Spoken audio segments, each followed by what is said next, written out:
The Art of Blitz, Episode 1, Chapter 1, Part 1. Lane Plans, the Moral Law. Adapted from The Art of War by Sun Tzu. Sun Tzu said the moral law causes the people to be in complete accord with the ruler, and while allowing him regardless of their lives, they'll follow them undismayed by any danger. Basically meaning that if a ruler is morally right and seen that way by his soldiers or his followers, they will follow him with no regard to their own safety, which means they'll still even follow him even if it means death to their own self. So what this really comes down to is how does the art of war translate over to Blitz? And MSIXTEEN did one of the best translations, which is what we go off of. And we got to really ask, how does it translate to Blitz? And it's understood in a very similar way in Blitz. There's two subjects that it's defined under, and that's competitive and randoms. Randoms, it's harder to identify what you would see as that ruler or commander for calling a game, because normally at the beginning of the match you just have that random player that says all left or all right, and it comes down to, can you judge them in this way? Can you tell if they're a good player, or can you tell if they're morally right, or are they trying to do this for the good of the team based on what they've said previously or so forth? And normally that's defined by clan tag, or if it's a relatively known player or YouTuber, and you can gauge that, but it's really hard to do so more in randoms. This is more of something that is defined by a comp sort of scenario. And in competitive, that ruler or commander should and will be that caller of the team, and the caller needs to be morally right and a good person and a good player. And if they're not seen that way by their team, more or less the team's going to end in failure. And you're going to see that in two examples I have in a comp match. One of them will end up in failure because we start second guessing the caller, but the first one is a very successful push, and you're going to see that here. I'll let you listen into the calling that was actually done. Tails, all you. Contact.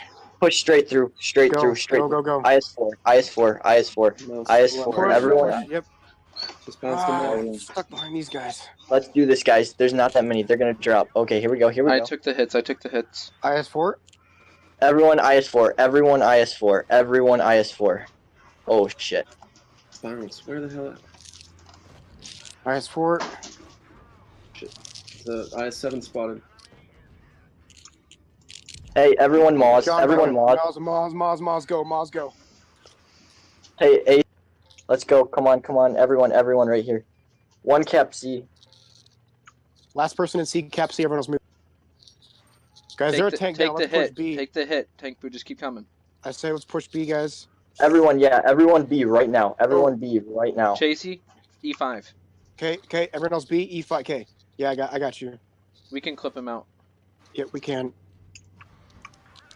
Okay, make your shot count. Oh, God.